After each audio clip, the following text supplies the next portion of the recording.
Teostra is coming to Monster Hunter now, and it introduces the Blast status to the game.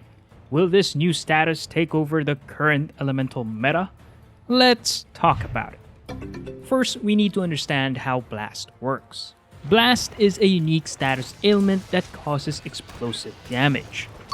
Attacking a monster with Blast weapons will build up the Blast status.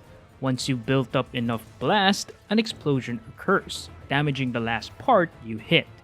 This explosion deals a set amount of damage regardless of monster armor, which makes it great for damage, but also great for breaking parts.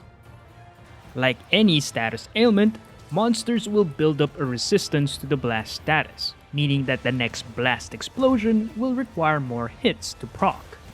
Now I like to think of Blast and Poison the same way. You build up the status, and when the monster is poisoned, damage will tick over time.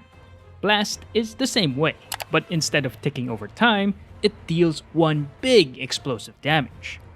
In Monster Hunter now, poison damage scales depending on the monster's difficulty, and so will Blast. The harder the monster, the more Blast damage it will deal. For Monster Hunter Now's case, I think Blast is gonna be better than Poison, since it deals damage instantly. We only have 75 seconds per hunt, and getting a burst of damage when the clock is winding down can really help us complete hunts in a pinch. Now I know Blast sounds awesome, but there will be two things that will greatly affect how viable this status will be in Monster Hunter Now. It's how frequent can we inflict Blast on monsters and how strong each explosion will be. Now there are a number of factors to consider when talking about Blast buildup, and one of those factors will depend on the weapon you're using. Fast attacking weapons like the sword and shield, the longsword, and the bow will definitely apply Blast faster compared to the other weapons. So if you're planning to craft a Blast weapon, you might want to consider these weapon types. The true beauty of status weapons is that all monsters can get affected by status ailments, unlike elemental weapons where you have to use different weapons for different monsters. For status weapons, you can use them for all the monsters. Now there are monsters that are weak to Blast, like Jagras, Baroth, Paolumu, Radoban, Bambaro, and Kushala.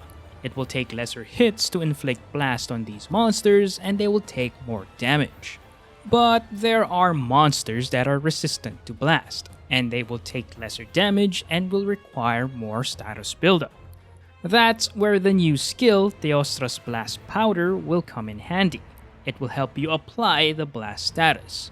You get this skill by crafting the Teostra armor pieces, and it will make it easier to inflict Blast on monsters, causing more explosions. More explosions means more damage. But just how much damage are we talking about here? This Blast damage will be the determining factor if Blast is gonna be the new meta. For Blast to be the new meta, there needs to be a balance between how frequently Blast pops and the damage it deals. If Blast procs frequently, then a low Blast damage might be acceptable.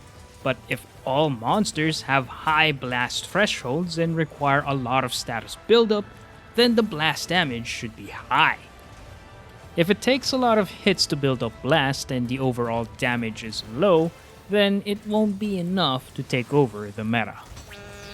But overall, I'm still excited for the Blast status. It's been my favorite status for damage ever since it was introduced in MH3U. Brachydios was awesome, and with the introduction of Blast, hopefully we see this monster soon in Monster Hunter Now. But that's it for this one. For more Monster Hunter Now content, be sure to check out these videos next.